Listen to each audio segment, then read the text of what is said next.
What's up mga engineers? Ako nga pala ulit si Engineer Ace. At ngayon, i-discuss natin tong dams na to. At para rin siyang footings. At lumabas nga pala to sa time namin, April 2025. Yun.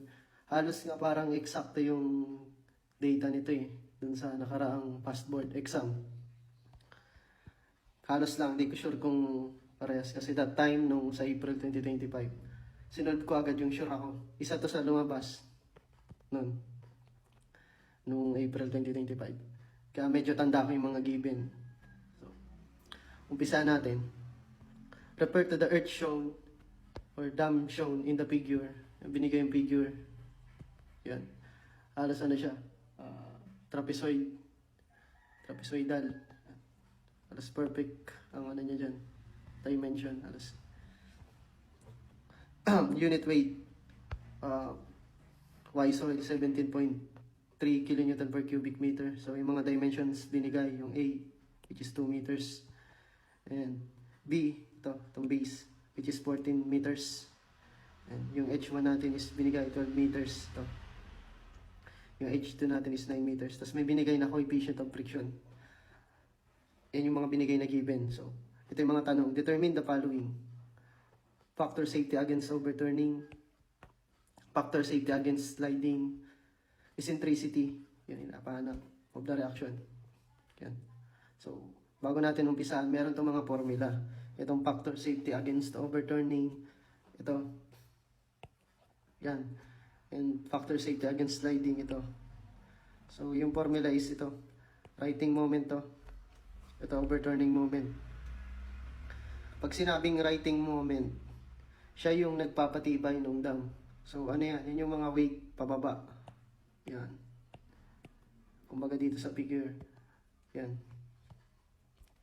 And, yun naman overturning moment. Siya yung parang magpapaangat ng dam.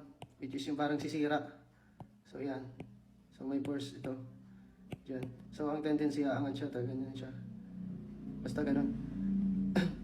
Parang siya yung sisira. So, bago natin umpisahan, yung shape nga pala nito is halos symmetric nga pala. Yan. Parang perfect ano siya. Trapezoid. Yan. Kaya, may mga way dito na para masolve to. Which is hati-hatiin mo to. Tapos talaga, yan yung centroid. Centroid. Dito, parang pinag-isa ko na lang yung centroid as a whole figure. Yan. So, compute natin yung weight dito. Weight ng dam. Bakit? So, yan. Binigyan tayo ng weight of soil. Yan. Soil nga pala tong dam natin. Kasi unit weight of soil. Yan yung binigay. So, anong formula ng weight natin? Weight is equals to gamma times volume. Volume ng dam. Yan. Binigay yung unit weight of soil, which is 17.3 kilonewton per cubic meter. Yan. Masasolve natin yung weight nitong buong trapezoidal dam. Yan.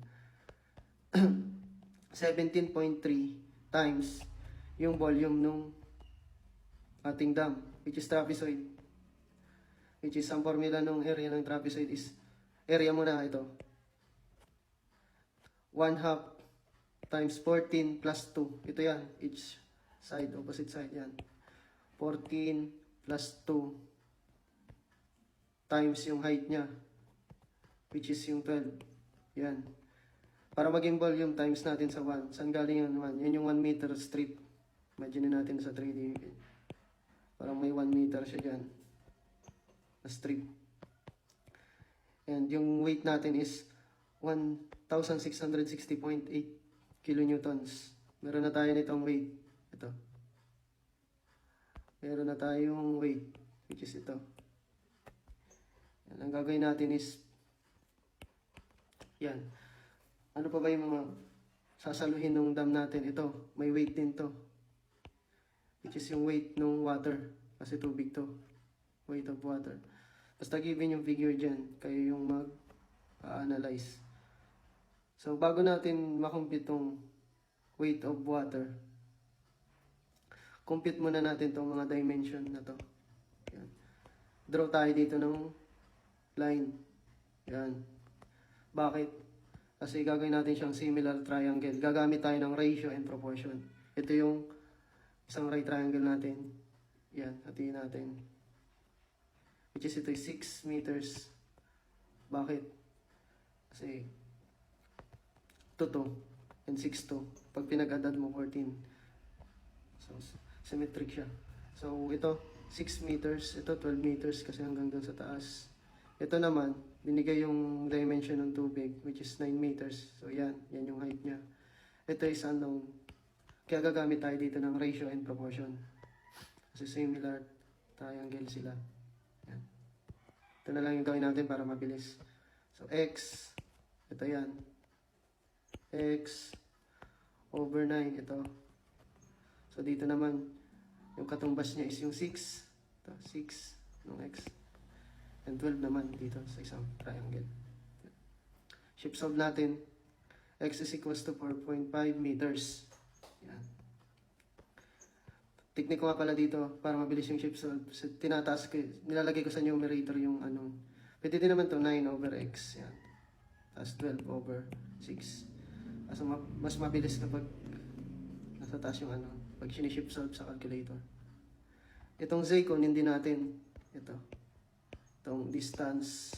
Yan. Papunta sa center ng right triangle natin. Yung tubig na binubuhat nitong dam. O nakapatong sa dam. Yan. Yan, dito nga pala is, pag may triangle ka, magtatanong ka, bakit ito 1/3 times 4.5? Di ba nakuha natin yung x, 4.5 yan. From the base of the triangle to the centroid, ayan, 1/3 times, ito yan, times x, which is 4.5. Yung distance, pag distance yung kinuha, sinulat ko as a z. Yan. Z. Yan. Ang ano dyan, ang parang formula na rin nga, 1/3 times 4.5. 1/3 nung kanyang height o yung x, 4.5, which is 1.5 yung ano naman natin, z. Kapag ito naman kunyari, from the vertex, diba ganyan yan, triangle na yan. Kasi ito yung centroid. Vertex yan. From dyan, tapos hanggang dito sa vertex niya. Yan. Ito. 2/3 naman yan. Times yung x niya, which is 4.5. Try mo ipag-add yung 1/3 times 4.5 plus yung 2/3 of 4.5. Ano yan? 4.5 yung sagot. Yan. So, yun lang naman hinihingi itong distance na to. Kasi magagamit natin to. Kaya natin yung kinumpute mamaya kapag moment. Mamaya explain natin, dadaanan natin yan. So, yung z is 1.5 meters. Meron na tayo nito. Dimension na yan. X saka z. Pwede na tayong mag-solve dito sa weight ng water. Ito. So, ano bang formula ng weight? Gamma times volume ulit. So unit weight ng water, 9.81 kilonewton per cubic meter yan. So, constant yan. Unit weight ng water, 9.81. And volume ng water. So, 1/2. Kasi triangle ito. Itong volume na to. Ito yung kukunin natin yan. 1/2 kasi yung area ng triangle is 1/2 base times height yan. In-explain ko na lang rin para hindi kayo malito. 1/2 times yung base niya is yung 4.5 ito. Yung height is 9 meters. Yan. Tapos may 1 meter strip siya. Yung pag tinignan natin sa 3D yan, ito parang ganyan, 1 meter strip. Ito. Yan. 1 meter strip siyang binigay. So, ganyan siya pag tinignan. Yan. 3D. Imagine niyo ganyan. May 1 meter strip siya. Sa 3D. At, yun. Solve natin. Input sa calcu. Yung weight ng water is 198.653 kilonewtons. Yun, meron na tayong nitong mga weight. Kunin naman natin tong horizontal forces. Parang hydrostatic force to. Madali lang to. Tingin tayo sa dito sa side nito, sa harap nitong FH. Yan, pag drawing ganyan. Yan. Ito yung harap. Itong area to is ito. Ito yan. Yan. Yung side niya, yan. Tingin tayo dyan sa cross-sectional view niya. Para masolve natin yung horizontal force. Yan. Para din nga lang, ano nga siya, hydrostatic force kasi tubig siya. Ito yung parang sa hydraulics rin na topic. So meron siyang center of gravity, yan. Ito center of pressure, laging nandyan yan. Center of gravity, center of pressure, which is ito yung eccentricity, di ba? Kung natatandaan nyo. Yan. Tapos itong height na ito is 1/3 nitong 9 meters. Yan. Di ba ganyan yan pag rectangular? Laging 1/3 nung height. Or, yan. And yung center of pressure natin, which is itong horizontal force natin, yan. Nag-solve natin siya. May formula siya, di ba? Yung PCGE, kung natatandaan nyo sa hydrostatic. PCGE. Yung PCG is gamma ng water times yung H bar. Ano ba yung H bar? Center of gravity, yan. Parang sa centroid nitong shape natin, cross-sectional section, yan. To the surface ng water. Ito. Yan. Dito. Oops. Yan. To the surface of water. Ito. Yan. Ito. So, makukuha na natin. Kasi ang H bar is kalahati lang naman ng 9. Diba? 4.5. So, 9.81 yung unit weight ng water times 4.5. Alin yan? 4.5 kasi kalahati ng 9. Yan. Ito yung H bar. H bar yan. Times yung area. 9 times yung 1 meter strip. 9 times 1. Ito. Dito tayo titingin na. Yan. Sa area yan.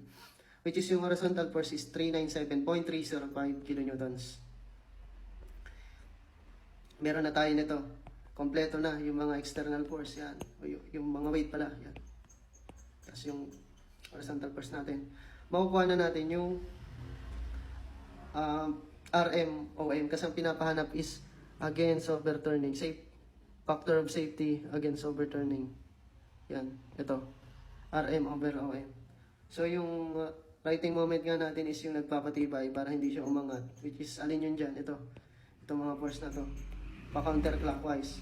Gawa tayo dito ng point which is 0.0. Yan. Yan. Siya yung dumidiin para hindi umangat yung dam. Yung overturning moment naman, siya yung nagpapaangat or nagpapasira ng dam natin. Yan. Yan. Writing moment, una, gawin natin. So, mag-moment tayo sa point O. Yan. So, ito is 160.8. Tapos yung perpendicular distance niya papunta sa O. Yan. Which is 7. Bakit? 6. Kasi nasa gitna siya. So, kalahati ng 2 is 1. Yan. So, naging 7. Plus, ano tayo? Counterclockwise. Writing moment. Nga pala, writing moment tayo. Yan. Alin pa? Ito. Siya pa yung dumidiin sa ating dam. Which is, yung weight of water is 198.653. Yan.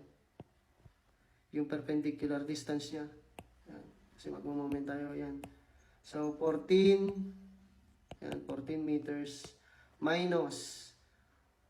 Kasi ito lang naman distance na to papunta dito. I-minus natin yung Z, which is 1.5. Kaya natin kinuha kanina. Yan, 14 minus 1.5. Plus equals, makukuha natin yung writing moment, which is 14108.7625 kilonewton meter. Yan na yung writing moment natin. Meron na tayong writing moment. Overturning moment na lang. Ito. So, madali lang yan. Alin ba yung nagpapaangat or nagpapasira ng dam natin? So, itong horizontal force. Moment lang tayo sa point O. Perpendicular distance niya. Yan, 1/3 times yung H2. Ito. H2, yung 9 meter. Yan. Yan ang distance niya. Di ba sinabi ko kanina? Dito. Yan. Pag moment natin, ano yung FH natin? 397.305. Ito. Times 1/3. Tapos ito. Which is yung H2 natin is 9 meters. Yan.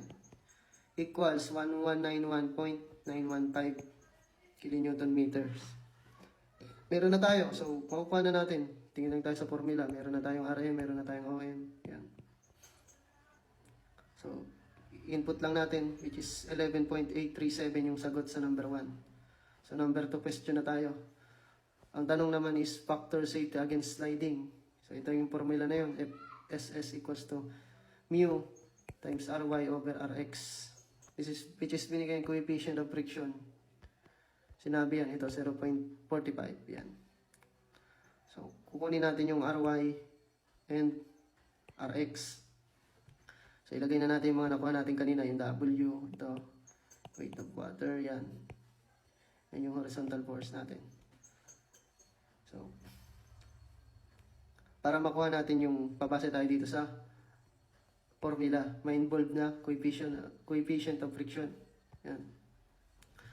So, ang una natin gagawin dito, titingin tayo sa formula. Ano ba yung Ry? Yan yung normal reaction, yung Ry. So, pag sinulat natin yan, ito siya. Yan. Ano pala siya? Siya yung mga pinagsama-samang pababang force o yung weight. Yung weight ng dam, weight ng water. Siya yun, yan. Siya yung Ry. So, solve natin yung Ry. Weight ng dam, 1660.8 plus yung weight ng water, 198.653 equals 1859.453 kilonewtons. Yung Rx naman, siya yung horizontal forces. Ito siya. Yan yung Rx. Wala namang ibang horizontal forces na sinabi. So, FH is equals to Rx. O mag-summation forces ka lang dyan. Horizontal. Yan. Yun lang din naman ang meron yung FH. So, FH is equals to Rx. So, 397.305. Nasolve natin yan kanina. Ito. Yan. So, makukompute na natin. Kasi meron na tayong Ry and Rx. Input lang natin base dito sa formula.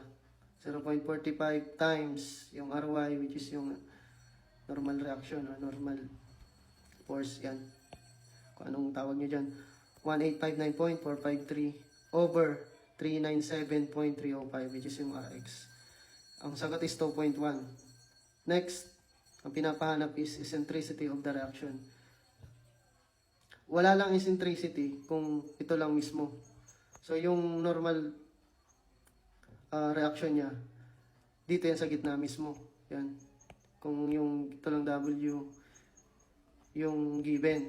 So, W is equals to normal reaction. Kaso meron tayong mga ibang external force, mga force, which is yung horizontal force.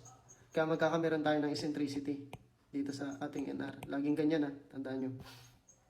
So, meron itong distance na to from reaction, ayan, 2.0 is x bar. Tapos ito naman is eccentricity, E. Lagi yan ganyan. Kapag may involved na moment, yun. Focus tayo, eccentricity yung pinapahanap of the reaction. So, ito. So, method 1 muna tayo using equilibrium equation. Kung titingnan nyo yung buong figure, paano natin mahanap yung E? Siyempre, mag-iisip tayo. Pwede natin itong gamitan ng summation of moment.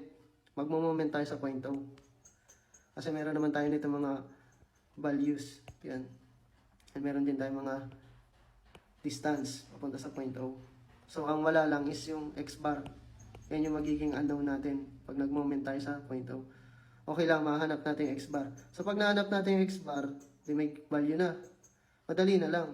I-minus lang natin siya dito. Yan sa kalahating yan. So, ano yung kalahating yan? 7 minus x bar. So, makukuha natin yung E. Ito yan. So, pag nakuha natin yung x bar, i-minus lang natin dito sa buong to hanggang dyan. Makukuha natin yung E. Yun.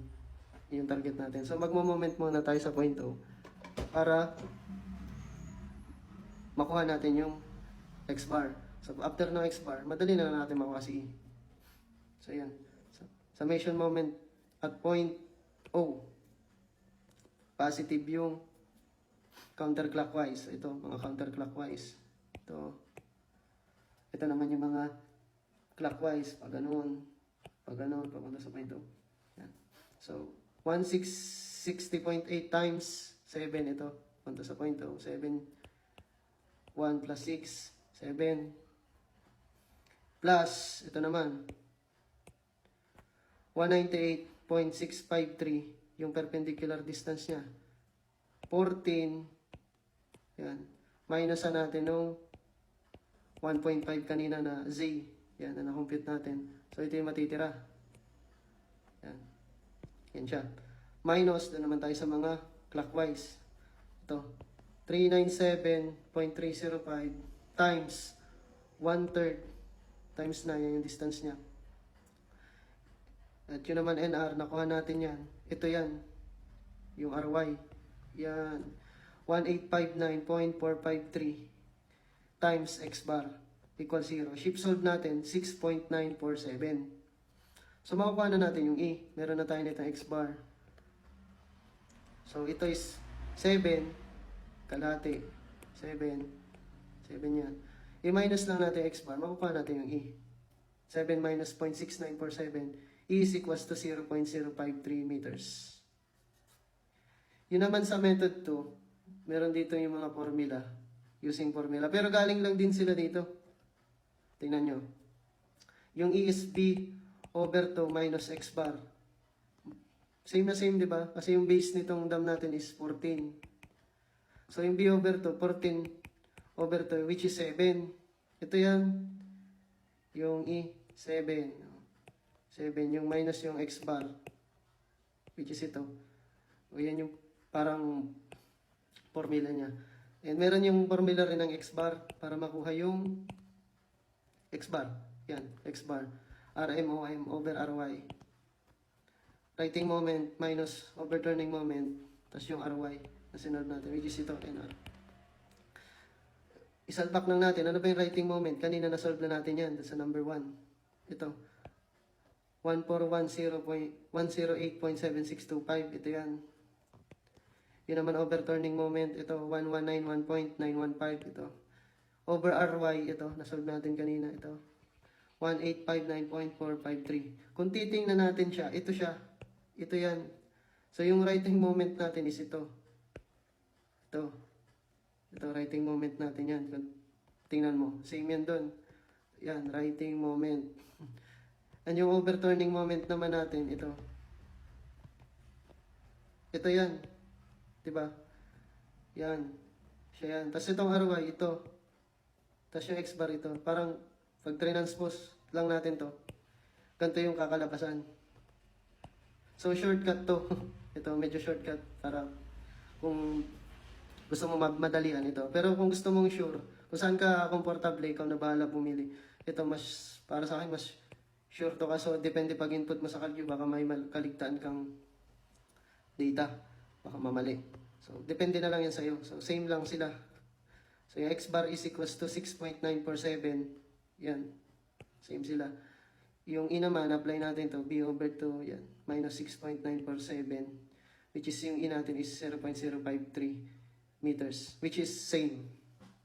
So, bahala na kayo kung paano yung style nyo dyan sa pagsasolve sa buong problem na to. Sana makatulong tong solution ko.